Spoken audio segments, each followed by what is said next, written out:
Vamos a centrar este día en el segundo sermón de esta serie Gracia sobre Gracia, que vamos a ir en cada sermón desarrollando un capítulo hasta terminar los 21 capítulos de este precioso Evangelio.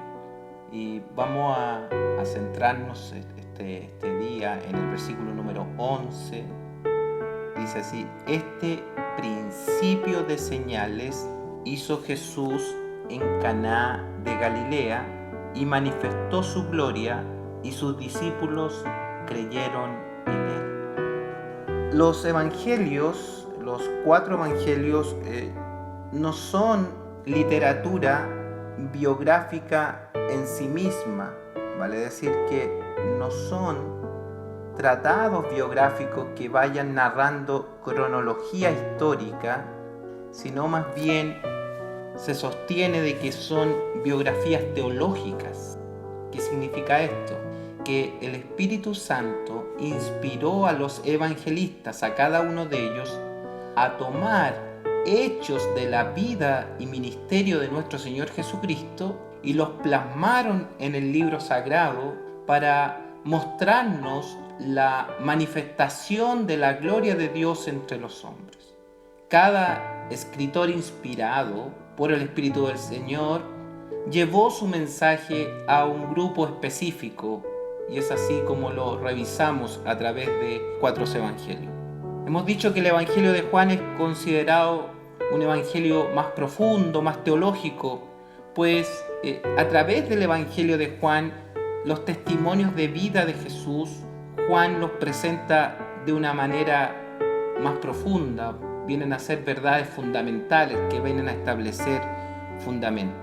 Y si ustedes revisan con detención y analizan el Evangelio de Juan, se van a dar cuenta que una de las palabras que más se repite en este Evangelio es la palabra señal o señales, porque Juan va a hacer una distinción entre milagro y señal.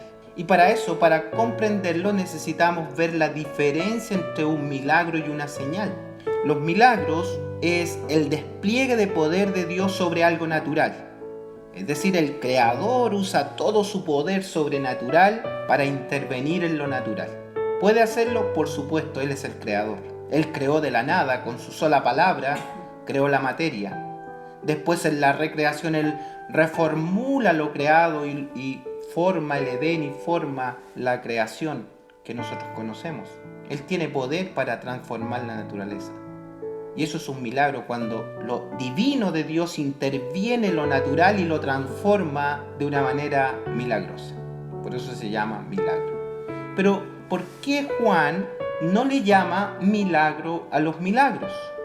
Sino Juan le llama señales, utilizando los milagros como tal, pero que lo que trata de mostrarnos Juan es que hay milagros que tienen una aplicación práctica y que cumple el objetivo de enseñar una o varias verdades. Es decir, lo que hizo Juan fue tomar algunos milagros del Señor. No es que él solo habla de 7 u 8 o varios que lo identifica como señal. Por lo general hay 7 en una estructura ordenada, pero él los seleccionó para darnos un objetivo de enseñanza. Entonces, resumiendo, cuando habla de señal, también es un milagro, pero que tiene el propósito de que ese milagro tiene una aplicación práctica en una verdad fundamental de la fe. Por eso se llama señal. De hecho, Juan en su evangelio termina diciendo que el Señor hizo muchos milagros, muchas cosas. El último versículo de la Biblia en Juan dice así: y hay también, el capítulo 21, versículo 25, dice: y hay también otras muchas cosas que hizo Jesús, las cuales si se escribieran una por una, pienso que ni aún en el mundo cabrían los libros que se habrían de escribir. Amén. Y cierra el libro. O sea, Juan también evidencia al final de su libro que hay muchas cosas que el Señor hizo. Entonces, él seleccionó algunos milagros porque tienen el objeto de ser señal. Fíjense lo que dice Juan 20 en el 30 al 31. Dice: Hizo además Jesús muchas otras señales en presencia de sus discípulos, las cuales no están escritas en este libro, dice Juan.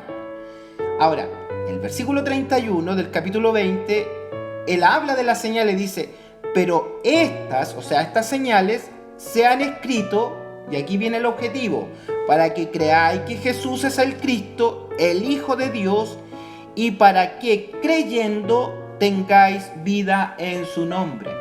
O sea, lo que está manifestando Juan es que él ordenó 7 señales porque tienen el objetivo de que los discípulos crean en Jesús, porque al creer en Jesús van a tener vida y vida eterna. Entonces, es lo primero que tenemos que contemplar, que Juan va a usar señales con el objetivo de mostrarnos el camino de la salvación. Si hacemos una panorámica, un zoom sobre el libro de Juan, vamos a encontrar la salvación, la doctrina de la salvación vertida en estas 7 señales.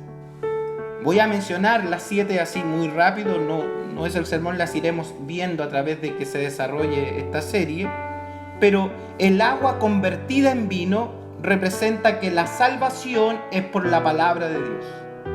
Después vamos a encontrar la sanidad del hijo de un noble, a distancia. Eso nos va a hablar que la salvación es por fe.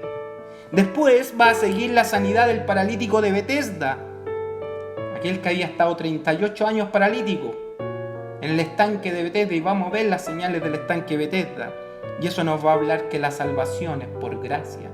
Vamos a seguir y vamos a encontrar que Jesús alimentó a los 5,000. ¿Se recuerdan cómo lo usó? Mandó a los discípulos, organizó los grupos. Eso habla de que la salvación debe ser compartida. Luego encontraremos la sanidad de un ciego. Entre tantas sanidades eligió la sanidad de un ciego. ¿Por qué? Porque nos habla de que la salvación trae luz en medio de las tinieblas. Y finalmente va a usar la resurrección de Lázaro como señal. Y eso nos va a hablar de que la salvación trae vida. Volvamos al capítulo 2 de Juan, donde estamos este día. Es paradójico, cuando vamos al Juan capítulo 2, encontrar este primer milagro que señala Juan, la boda de Caná de Galilea, donde Jesús convierte el agua en vino. ¿Por qué digo que es paradójico? Porque Mateo en su escrito tiene 21 milagros. Marcos también registra 21 milagros. Y Lucas registra 19 milagros del Señor en su ministerio. También ellos seleccionaron milagros. Pero lo paradójico es que ni Mateo, ni Marcos, ni Lucas registra este milagro. Es un milagro poderoso y es el primer milagro del Señor, pero no lo registra ni Mateo, ni Marcos, ni Lucas. Tal vez alguno diría, pero es que no estaban los discípulos. Comienza diciendo el capítulo 2 que Jesús y los discípulos fueron invitados a la fiesta de las bodas. O sea, ya estaban los discípulos. Vieron el milagro. Pero, ¿por qué no les llamó o por qué el Espíritu Santo no los guió a estos otros evangelistas a escribir este milagro? Volvemos al texto base que he citado en el Juan capítulo 2, versículo 11. Después que hace el milagro de convertir el agua en vino en esa boda, el versículo 11 dice: este principio de señales hizo Jesús en Caná de Galilea y manifestó su gloria, y sus discípulos creyeron en él. O sea, en este milagro, note ese relato de Juan, dice sus discípulos creyeron en él. O sea, ¿fue o no fue importante el milagro? Por supuesto que fue importante, inclusive para los escritores de los evangelios, porque ellos creyeron en Jesús. ¿Cómo no usar este milagro ellos? ¿Por qué dentro de los 21 milagros o dentro de los 19 milagros que cita Lucas, por qué no citaron esto? ¿Cuál será la razón? Me atrevo a pensar, y esto es mi propia apreciación, por cierto, que Jesús es descrito presentando esta boda porque Juan, el discípulo amado, escribe este evangelio posterior a Apocalipsis. Y Juan se sabe el final de la historia. Juan sabe lo que va a pasar al final de todo. Él contempló una boda, él estuvo en el cielo, él vio con sus propios ojos. Apocalipsis capítulo 19, versículo 9 dice así: y el ángel me dijo, que él le dijo a Juan, el que escribe Apocalipsis, el ángel me dijo, escribe, bienaventurados los que son llamados a la cena de las bodas del Cordero. Y me dijo, estas palabras son fieles y verdaderas. Entonces Juan quiere mostrarnos el camino de la salvación por gracia, por fe, por misericordia, por el amor del cielo. Y él dice, esto se refleja en una boda. ¿Y qué mejor partir hablando de una boda que va a tener una señal poderosa para nosotros los creyentes? Porque él estuvo en la boda, entonces él va a conectar esta boda de Caná con la boda entre Cristo y su iglesia, entre nosotros los creyentes y el novio. Por eso para él es tan importante. Él escribe después de Apocalipsis, entonces él tiene vivo la imagen que no tenían los otros discípulos o los otros escritores de los otros evangelios. Él la tiene viva, él estuvo ahí, contempló y él dijo, a ver, ¿con qué señal partimos este evangelio para hablar de la salvación? Y él dice, wow, aquel día que creímos en Él. ¿Cuándo fue que creímos en Él? Fue cuando fuimos a una boda. Y termina el Evangelio, o comienza el Evangelio con una boda y termina la Biblia con una boda. Dice Juan capítulo 1, lo que vimos la semana pasada. Y aquel verbo fue hecho carne. Él está mostrando al novio que vio contemplando en una boda. Dice, el verbo fue hecho carne y habitó entre nosotros. Y dice, y vimos su gloria, gloria como del unigénito del Padre, lleno de gracia y lleno de verdad. Y va a usar esa palabra, verdad. ¿Por qué usó la palabra verdad? Porque el mundo está envuelto en la mentira, en el engaño de Satanás. El mundo está en tinieblas. De hecho, en el capítulo 1 vimos las tinieblas que son originadas por la falsa enseñanza de Satanás, que penetró en el Edén con su falsa enseñanza al hombre. No morirás. Come porque vas a ser igual que Dios. Una falsa enseñanza que trajo tinieblas al hombre y dejó al hombre esclavo, separado de Dios. Entonces Él viene lleno de gracia, lleno de amor, lleno de misericordia y trae la verdad. De hecho, Él dice en Juan 6, yo soy la verdad. Juan manifiesta en el capítulo 1, que Él viene lleno de gracia y lleno de verdad a favor de los que están perdidos. Entonces en el capítulo 2, cuando nos dice este principio de señales, tiene como objetivo que comprendamos los efectos que provoca la enseñanza. Primero, les invito a que identifiquemos en todo este capítulo los elementos de esta enseñanza. Identifiquemos primero los elementos para que después, en segundo punto, podamos aplicar estos elementos, esta enseñanza viva en nosotros y seamos bendecidos a través de la palabra del Señor. Si usted revisa las hojas y los versos que comprende este capítulo 2, encontramos 3 situaciones, 3 escenas, 3 eventos en distintos momentos que terminan de manera similar. Encontramos una boda, encontramos el templo y encontramos unos hombres. Si usted revisa las hojas de su Biblia se va a dar cuenta de eso. Está dividido en 3 partes este capítulo 2. Permítanme citar algunos elementos que vemos en la boda.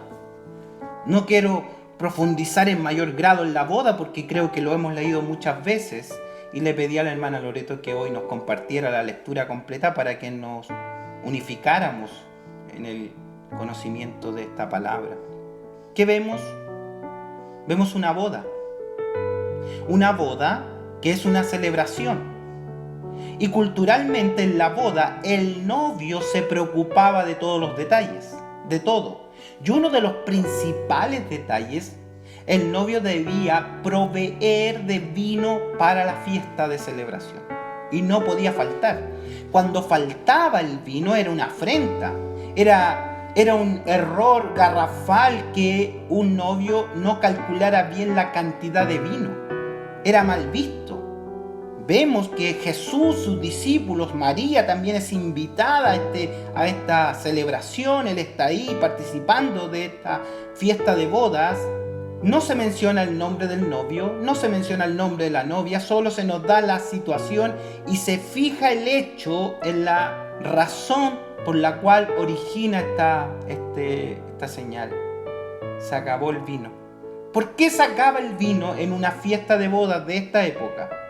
Porque el novio calculó mal.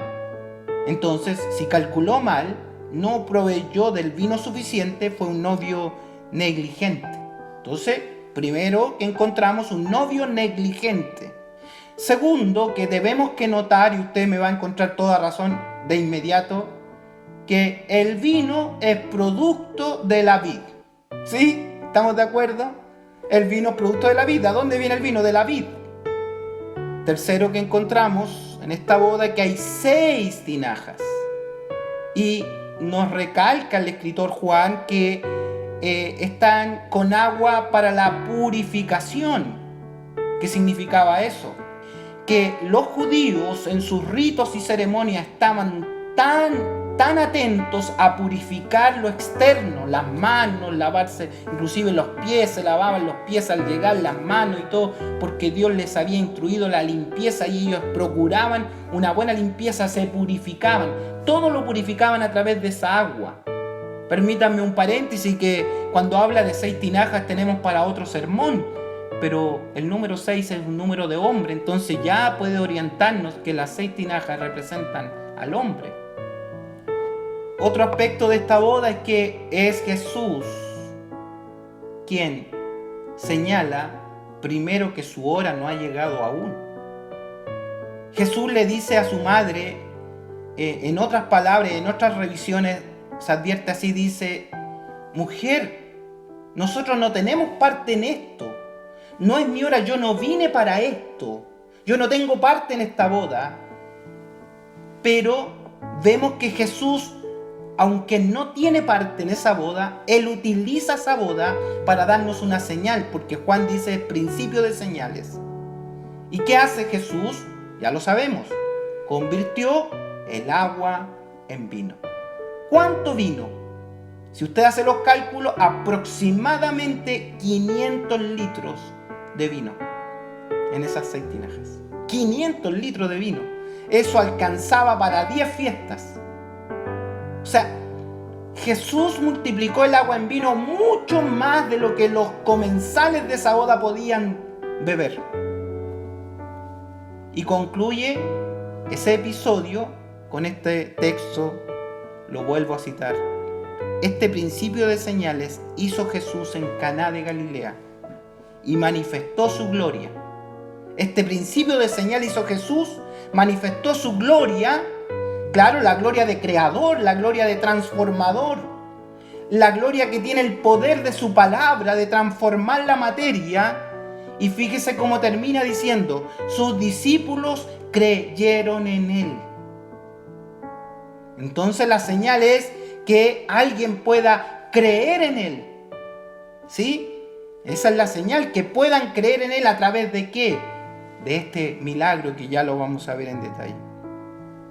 Segundo episodio que notamos en este capítulo 2 es el templo, el lugar de adoración, el lugar que los hombres habían encontrado para encontrar la purificación de su alma. En el primer episodio encontramos tinajas con agua, que es para la purificación. Vamos al templo, otro lugar que encontramos para purificarnos, cuando vamos a congregarnos, cuando vamos a adorar. ¿Y qué encontró él en el templo, el lugar donde se purifican los hombres? ¿Qué encontró? Mercaderes, negociación. Él se enfurece, fue la primera. Él hizo 2 veces este episodio. Al principio de su ministerio expulsó mercaderes, y al final de su ministerio, 3 años después. Entonces, al principio, en este hecho, también el Señor expulsa a los mercaderes. Y se recuerda lo que dice ahí, lo leímos, que vinieron los principales y le dijeron: ¿cómo se te ocurre hacer esto en el templo? Y el Señor dijo: destruiré este templo y en 3 días lo reconstruiré. Él está hablando algo. Él va a venir a transformar las cosas. Y ellos le dijeron: ¿cómo lo vas a hacer si esto se demoraron años en construir y tú lo vas a hacer en 3 días? Y termina Jesús diciendo que esto era una señal de su muerte y su resurrección, que él iba a morir y al 3er día iba a resucitar. Que no se trataba del templo físico, se trataba del templo de su cuerpo. Y nos muestra al Cristo como el templo que es sacrificado en la cruz del Calvario. Y fíjese cómo termina el versículo 22, similar a lo que dice el versículo 11. El versículo 22 dice: por tanto, cuando resucitó de los muertos, y Juan lo conecta de inmediato con el final de la historia, me lleva de inmediato al final, fíjese. Por tanto, cuando resucitó de entre los muertos, sus discípulos se acordaron que había dicho esto. ¿Qué? Que el templo iba a ser destruido, que era su cuerpo, y al 3er día iba a ser resucitado. Y termina diciendo el 22: y creyeron la Escritura y la palabra que Jesús había dicho. De nuevo, creyeron. Y el tercer episodio encontramos a unos hombres que están viendo que Jesús hace señales. Pero ellos, dice la Escritura, que creen porque ven. Voy a citar el versículo 23 y 24 donde termina el capítulo 2. Estando en Jerusalén en la fiesta de la Pascua, muchos creyeron en su nombre. ¿Pero cómo creyeron? Viendo las señales que hacía, ¿Qué dice Jesús de ellos? Aunque ellos creen en el nombre de Jesús, pero su creencia está sustentada en lo que ven, en lo que los ojos contemplan. Y les recuerdo que la caída del hombre es producto de lo que vio el árbol codiciable. Ellos están viendo cosas, no están creyendo, porque dice: pero Jesús mismo no se fiaba de ellos. ¿De quién? De estos que decían creer. Porque, amados, tengo que decirles algo. Jesús nos conoce a todos. Jesús le conoce a usted, me conoce a mí. Y no tenía necesidad de que nadie diese testimonio de ningún hombre, pues Él sabía lo que había en el hombre. Él sabe lo que hay en el hombre. ¿Qué hay en el hombre? Incredulidad.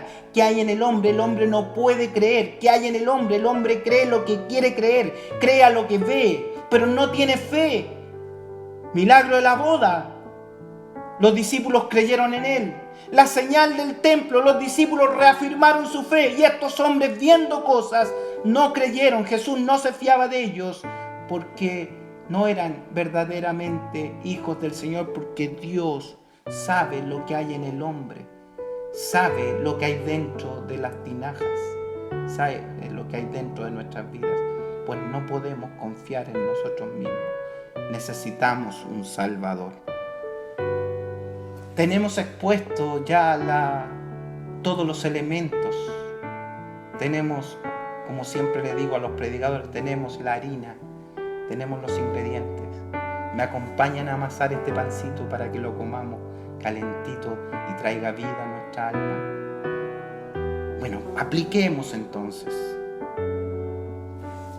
la aplicación de los elementos de esta enseñanza. Permitamos que la Biblia nos enseñe. Una boda. Vámonos a Génesis. Y en Génesis encontramos al hombre unido en matrimonio con su Creador. La carne y el espíritu unidos en una sola unidad. Dios ha dado la gloria al hombre. El hombre está disfrutando de la bendición del novio, de Dios, quien le da abundantemente todo, no falta nada, jamás acaba cuando Dios da. Disfrutaban del bien del huerto, disfrutaban de todo podéis comer en abundancia. lo tenían todo, porque Dios es un novio diligente, preocupado, que nunca le va a faltar nada a su esposa, representado en la humanidad, Adán y Eva. No les faltaba nada, lo tenían todo. Dios, como novio diligente, proveyó el agua para nutrir de enseñanza a su creación. Y cuando hablamos de agua, cuando hablamos de vino, la Biblia también lo tipifica como enseñanza. Por eso le decía yo que el principio de señal es enseñanza. A mí me conmueve las palabras de Dios en Deuteronomio capítulo 32 y quiero que busquen eso y les voy a esperar 10 segundos para que vaya a su Biblia y lo lea con sus ojos, porque voy a citar 2 porciones del capítulo 32 de Deuteronomio. Deuteronomio capítulo 32. Vea lo que dice el verso número 2. Goteará como la lluvia mi enseñanza, destilará como el rocío mi razonamiento. Destilará, goteará. Entonces, Dios me está diciendo que su enseñanza, que lo que Él le compartió al hombre, que esta comunicación que Él tenía con hombre, dice el Génesis que Dios hablaba con ellos, y eso no es solo un medio de comunicación. No, es cómo brota, cómo cae el agua en una vasija, en un corazón, llenándolo al hombre, a la mujer, a la creación de la gloria del Señor. Todo lleno de la gloria del Señor, en una manifestación gloriosa que jamás faltaba nada. Entonces, Dios le dio a beber al hombre su enseñanza, porque goteará como la lluvia mi enseñanza. ¿Quién mejor que Adán, que fue educado por el mismo Creador? ¿Quién mejor que Adán, que recibió este rocío de la mañana que caía sobre su vida, la enseñanza del Señor? Goteará como la lluvia mi enseñanza. Él disfrutaba de esa agua, él disfrutaba de esto. No tenía que oír ninguna otra instrucción. No necesitaba otra instrucción, tenía la instrucción de la enseñanza gloriosa, unido al novio eterno que provee para su amado todo lo que necesita. La enseñanza, la sabiduría, la dirección, todo lo tenía. Pero el hombre se separó de Dios y puso oído a una falsa enseñanza, o sea, quiere decir, bebió algo distinto. Lo que dice Santiago, la sabiduría animal, diabólica. Y el hombre se unió en matrimonio con Satanás, porque lo que une al matrimonio, lo que hace la fiesta de matrimonio, es la enseñanza, es la palabra. Por la palabra entendemos haber sido constituido el universo entero. La palabra es esa argolla de unión. La palabra, ese rocío que cae sobre su creación, es la unión de la creación con el Creador. Pero los hombres prefirieron separarse de Dios, divorciarse de Dios, dejar la enseñanza de Dios e ir tras la enseñanza del diablo. Con que Dios os ha dicho, dijo Satanás, le sembró una falsa enseñanza. Coman del árbol de la ciencia del bien y del mal, van a ser igual a Dios. Y comieron otra enseñanza, comieron otra verdad, una verdad mentirosa, engañosa. Y desde ahí en adelante la tierra maldita, el corazón del hombre maldito produjo una viña. Y aquí lo conectamos con viña. ¿De dónde viene el vino? De una viña, de la vid. Baje en el capítulo 32, por favor, al versículo 32 y 33. Partió el 32 diciendo que la lluvia desciende, la enseñanza del Señor desciende. Pero mire lo que han transformado los hombres, la enseñanza del Creador. El versículo 32 y 33 me dice así, de Deuteronomio. Porque de la vid de Sodoma es la vid de ellos. Y de las viñas de Gomorra o campos de Gomorra, las uvas de ellos son uvas ponzoñosas, venenosas. racimos muy amargos tienen. Ellos producen veneno de serpientes y ponzoña cruel de áspides. ¿Qué está produciendo el hombre? ¿Qué produce? ¿Qué bebe? De la viña de Satanás, que produce vino venenoso. Vamos a la figura de la boda. No se nos menciona el novio ni la novia, es una fiesta a la cual Jesús es invitado. Ellos ya se bebieron, se malgastaron el buen vino del principio de Edén, se están tomando el peor vino. Tienen unas tinajas para purificar sus almas, pero no lo consiguen, porque el hombre que ha bebido de este vino venenoso está condenado a la muerte. No tiene vida. No hay vida en el hombre porque está condenado a morir porque ha bebido del vino de Sodoma. Y usted sabe lo que le pasó a Sodoma y Gomorra.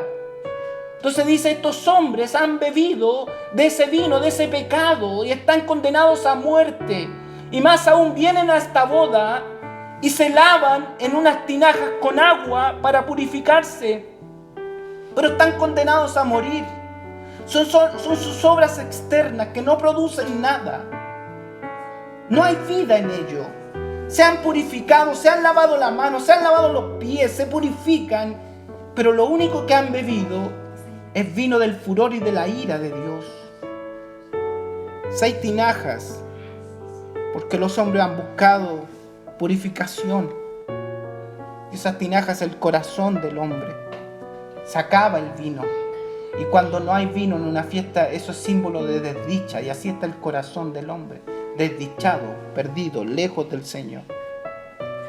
Por eso que Jesús comienza su ministerio convirtiendo el agua en vino. Tiene que hacer algo distinto. Tiene que haber una intervención milagrosa. Tiene que venir el milagro del Eterno a transformar las obras de los hombres, a libertar al hombre y mostrarse Él como el novio eterno para volver a unir a lo perdido con el Creador y llevarlo a la gloria. En Juan capítulo 15, versículo 1, este Cristo bendito, este Señor, el novio eterno, nos dice así: yo soy la vid verdadera. Yo soy la vid verdadera. Yo soy la vid verdadera. O sea, yo traigo la mejor enseñanza, yo traigo el mejor vino. Yo puedo transformar las cosas. Yo soy la vid verdadera. Él viene para darnos el mejor vino, para darnos la mejor enseñanza, para darnos la verdad. Y dice, y mi Padre es el labrador, Él trabaja. Y a continuación dice, vosotros estáis limpios. Juan capítulo 1, versículo 3, por la palabra que yo les he predicado. Está hablando de esa palabra de verdad que va a transformar que las tinajas se llenen de abundante vino, que el agua de la religión, del formalismo, del ritualismo del hombre, el pensamiento del hombre, sea desintegrada y sea llena del mejor vino, el vino que provoca la sangre preciosa de Jesucristo, que lava y limpia de todo pecado, de ese vino bendito que hemos bebido para bendición de nuestras almas. La señal del nuevo pacto que nosotros hemos bebido y en esta boda nos unimos con Él. Ya esto hemos sido invitados a una gran boda ahora. Vea lo que dice la promesa de Isaías capítulo 25 del versículo 6 al 8. Cómo el Eterno habla, cómo el Eterno se refiere a esto. Y Jehová de los ejércitos hará en este monte a todos los pueblos banquete de manjares suculentos, banquete de vinos refinados, de gruesos tuétanos, de vinos purificados. Y destruirá en este monte la cubierta con que están cubiertos todos los pueblos y el velo que envuelve a todas las naciones. Destruirá la muerte para siempre. Enjugará al Señor toda lágrima de los rostros de ellos y quitará la afrenta de su pueblo para siempre. Entonces, este episodio concluye en Juan capítulo 2, en estas bodas de Caná. este principio de señales hizo Jesús en Caná, manifestando su gloria, y sus discípulos creyeron en él. ¿Por qué creyeron en él? No por lo que vieron, sino por lo que oyeron, porque bebieron de la palabra bendita del Señor en sus vidas, la buena enseñanza que pudo transformar sus vidas. El templo, el lugar de adoración, el lugar donde están los mercaderes. Él va al templo y él dice: destruiré todo esto, porque este no es el camino para llegar a esa boda eterna donde el hombre se une con su Creador. En 3 días voy a restablecer las cosas. En 3 días el hombre alcanzará su unión con el Eterno. En 3 días, cuando mi sangre, cuando este vino sea derramado, va a haber un nuevo pacto y escribiré mis leyes en su mente y en sus corazones. En 3 días. En 3 días Él muestra el camino para volver a unirnos con Dios. Su muerte, su resurrección es una gran señal para que nosotros nos unamos y pasamos a la eternidad a unirnos con el Señor. Fíjese el versículo 22, lo vuelvo a citar en el capítulo 2. Por tanto, cuando resucitó de entre los muertos, sus discípulos se acordaron que había dicho esto y creyeron la escritura y la palabra que Jesús había dicho. Creyeron. ¿Por qué creyeron? Por la enseñanza, por la palabra, por este vino. Bebieron del vino, la buena enseñanza que destila del corazón del Creador. Y los hombres siguen buscando señales externas. Los hombres siguen buscando cosas que ver, cosas que hacer. Siguen llenando tinajas de agua para purificarse. Siguen buscando a Dios a través de la religión. Siguen buscando a Dios en un templo. Siguen buscando a Dios a través del rito. Siguen buscando a Dios a través de la forma. Los hombres quieren creer lo que quieren creer. Pero este capítulo 2 termina diciendo que Jesús conoce lo que hay dentro del hombre. Y yo le pregunto en esta hora, ¿qué hay dentro de su corazón? De esa vasija. ¿Hay agua? ¿Está el templo? ¿Está la forma? ¿Está lo que usted ve, lo que quiere ver, lo que necesita? En el capítulo 1 Juan nos había dicho en el versículo 12: más a todos los que le recibieron, a los que creen en su nombre, les dio potestad de ser hechos hijos de Dios, los cuales no son engendrados de sangre, ni de voluntad de carne, ni voluntad de varón, sino de Dios. ¿Qué hay, amados, en su corazón? ¿Qué hay en su vida? ¿Cómo cree usted en el Señor Jesucristo? ¿Qué cree del Señor Jesucristo?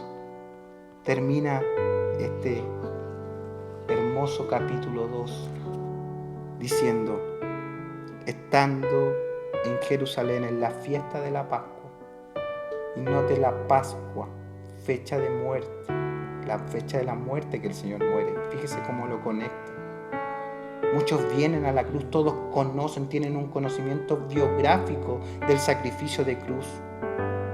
Muchos creyeron en su nombre, pero este no es un conocimiento salvífico, sino es un conocimiento biográfico, que es distinto.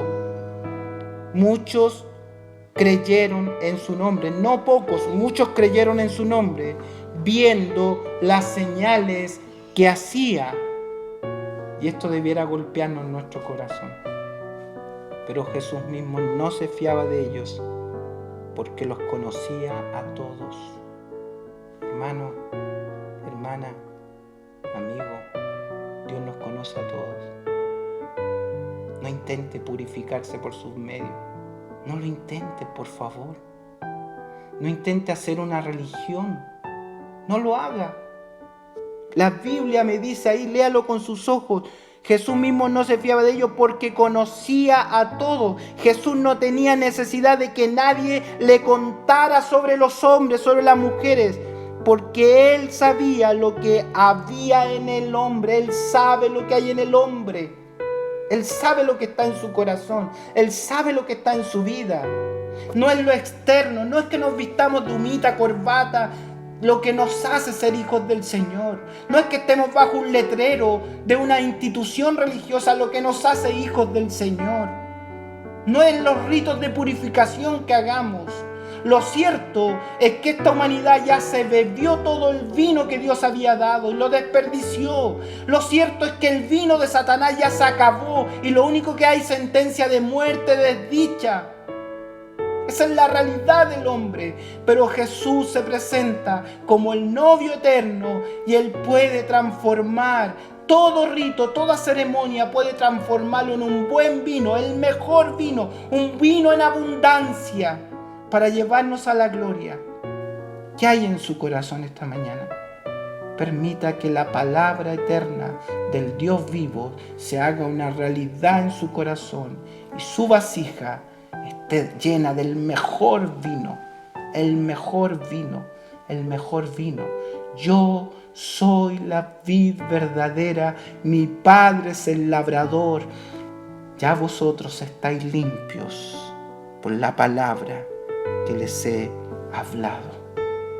Su palabra trae verdad a nuestros corazones, su enseñanza.